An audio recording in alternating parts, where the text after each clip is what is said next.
Cette représentation du cosmos était l'œuvre d'Aristote, le philosophe grec, qui 2000 ans plus tôt avait dressé le portrait d'un univers clos, au centre duquel trônait absolument immobile la Terre.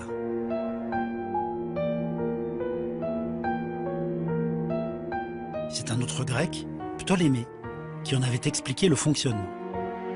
Ce système avait été choisi par l'Église et décrété vrai et indiscutable par les théologiens et philosophes chrétiens qui seuls pouvaient décider de l'architecture dans le monde réel. Il était convaincu du système de Copernic, mais c'était des choses dont on pouvait parler entre amis.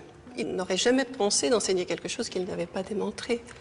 Et il n'y avait pas de preuve effective du système de Copernic à l'époque. 40 ans plus tôt, l'astronome polonais Nikola Copernic avait publié un modèle mathématique proposant de remplacer la Terre par le Soleil au centre du monde. Ainsi était né l'héliocentrisme, un système du monde en complète opposition avec le géocentrisme professé par l'Église. D'ailleurs, par prudence, Copernic avait fait publier son œuvre à titre posthume. L'héliocentrisme allait immédiatement séduire Galilée. Oui, mais comment allait-il prouver que Copernic avait raison contre Aristote? Sophia, à l'automne 1604, tous les astronomes regardent la constellation d'Ophiuchus en pleine Voie lactée parce qu'il y a un phénomène qui est magnifique à regarder, qui doit les surprendre. Jupiter, Saturne et Mars qui sont rassemblés dans ce coin de ciel. Qu'est-ce que Galilée fait à ce moment-là? Galilée, lui aussi, comme les autres astronomes, se concentre sur cette portion du ciel et il observe un phénomène extraordinaire, une lumière nouvelle qui apparaît et qui, nuit après nuit, devient de plus en plus brillante. C'est la fameuse supernova de 1604. On parle à l'époque de stella nova, de nouvelle étoile, mais en fait on ne sait pas ce que c'est. Galilée prend des mesures et il observe que l'objet ne peut que se situer avec les étoiles fixes, parce qu'il ne bouge pas par rapport aux étoiles fixes. Oui, alors que les planètes, elles, on les voit bouger de jour en jour, pratiquement. Exactement.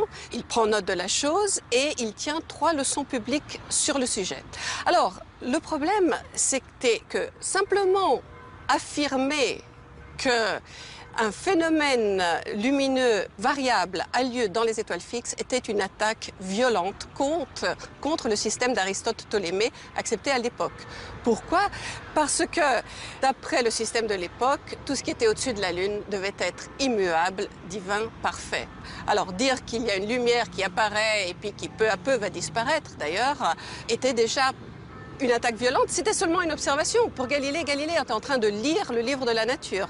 Mais par là même, il attaque le système de l'époque. Galilée observa cette supernova pendant plus d'1 an.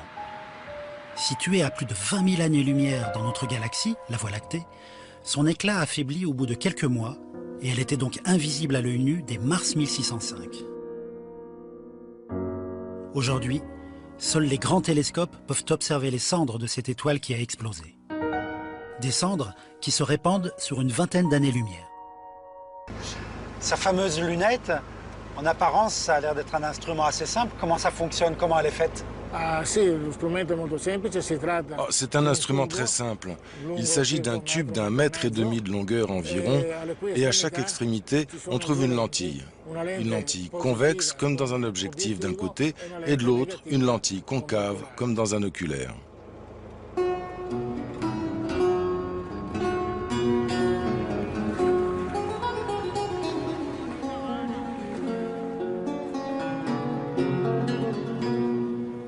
Le 21 août 1609, Galilée invite les notables de Venise au sommet du campanile de la place Saint-Marc pour leur faire essayer sa lunette. Le professeur Bertholat m'a fait une surprise. Il m'a apporté une réplique fidèle de la lunette de Galilée. Ah, là voilà l'instrument.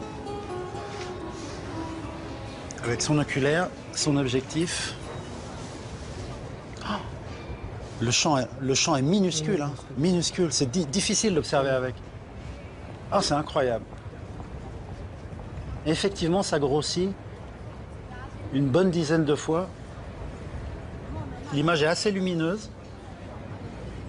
C'est sur les personnages qui bougent que c'est le plus impressionnant, parce que là, on a vraiment cette impression de rapprochement. Ah, ça provoque une certaine émotion de regarder dans un instrument pareil. C'est convaincant. Votre instrument fonctionne, monsieur Galilée. Nous sommes en plein jour. Galilée ne montre pas des objets astronomiques. Qu'est-ce qu'il montre aux patriciens vénitiens avec sa lunette? Galilée montre le paysage tout alentour.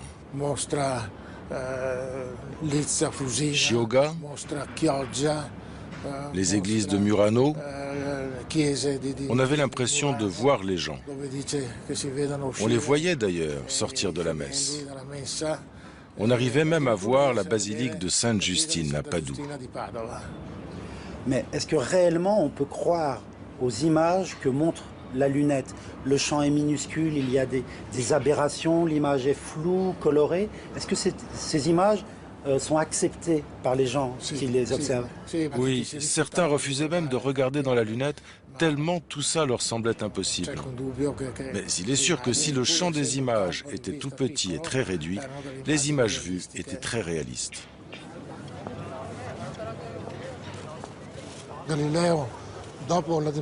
Après avoir montré la lunette sur le campanile de la place Saint-Marc et dans plusieurs autres campaniles de la ville, 3 jours plus tard, dans un courrier du 24 août 1609, Galilée invite le doge de Venise à une démonstration devant le palais.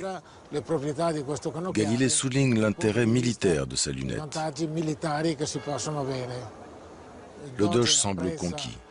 Galilée lui offre sa lunette et celui-ci, en remerciement, lui double son salaire et lui propose un poste à vie à l'université de Padoue. Au triomphe de Venise, Galilée retourne à Padoue et là, il commence à regarder le ciel avec sa lunette. Qu'est-ce qu'il voit? Au mois de septembre, il commence à observer la Lune et découvre ainsi le paysage montagneux et rugueux de sa surface, similaire au paysage de la Terre.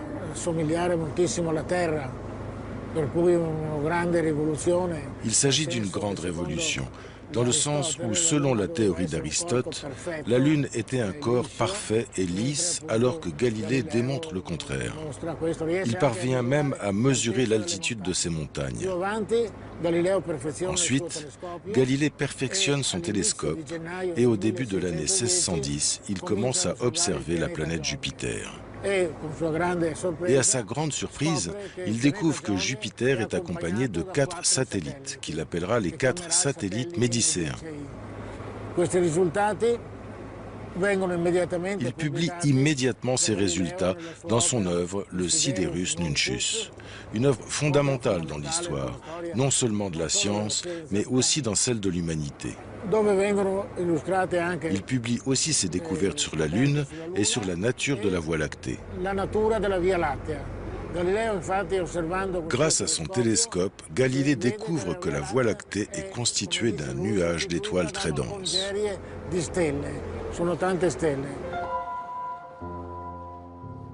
C'est une révolution.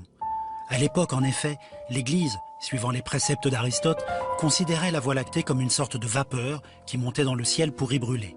C'était un phénomène terrestre. Mais Galilée révèle que la Voie lactée et ses innombrables étoiles invisibles fait partie du cosmos.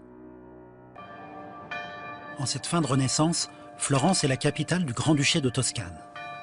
La ville est à son apogée sous le règne de la famille des Médicis. En 1610, les observations de Galilée sont réunies dans le Siderus Nuncius, le messager céleste. Galilée dédicace son livre à Côme II de Médicis, le grand-duc de Toscane. En fait, il baptise même les 4 satellites de Jupiter qu'il vient juste de découvrir à Padoue, les étoiles de Médicis.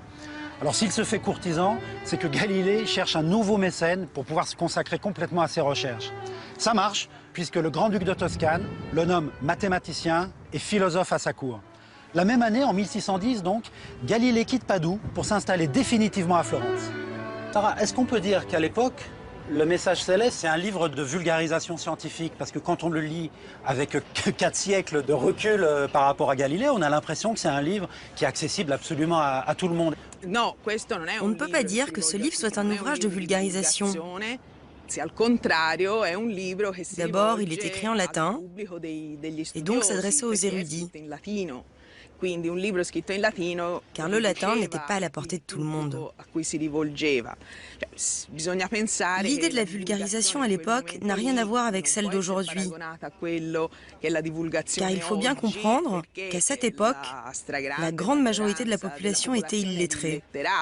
Alors, on ne peut pas parler de vulgarisation comme on peut le faire aujourd'hui. La publication du message céleste, est-ce que ça va, d'un point de vue économique, l'intéresser, comme aujourd'hui on vend des best-sellers? Quand il publie ce livre, c'est à un très grand nombre d'exemplaires? La publication du Sidérus comportait 550 exemplaires. Et dès la mise en vente, à peine a-t-il eu le temps d'envoyer en présent un exemplaire au grand-duc de Toscane qu'il avait déjà presque tout écoulé. Et tout cela en quelques jours seulement. Mais publier un livre n'était pas une source de revenus comme peut l'être aujourd'hui la publication d'un best-seller. Une vingtaine d'années passent. La nouvelle image du monde, proposée par Galilée, diffuse lentement à travers l'Europe. Et ce, d'autant plus facilement que chacun, en jetant un œil dans une lunette, peut se convaincre de la réalité des montagnes de la Lune, des satellites de Jupiter, des étoiles de la Voie lactée. L'Église, progressivement, prend conscience que Galilée projette une ombre dangereuse sur son dogme intangible, la Terre est au centre du monde. Mais devant son succès trop enthousiaste, Galilée affirma de plus en plus ouvertement que ses observations prouvaient que le système copernicien était bien réel, alors qu'il n'était jusque-là considéré que comme une simple hypothèse mathématique parmi d'autres. Puis, en 1633, l'hypothèse copernicienne d'héliocentrisme fut considérée comme hérétique. Et Galilée fut condamné par l'Église de Rome pour suspicion de complicité avec les théories de Copernic dont il avait fait la démonstration. Le Siderus Nuncius est un livre d'observation qui montre le cosmos tel qu'il est.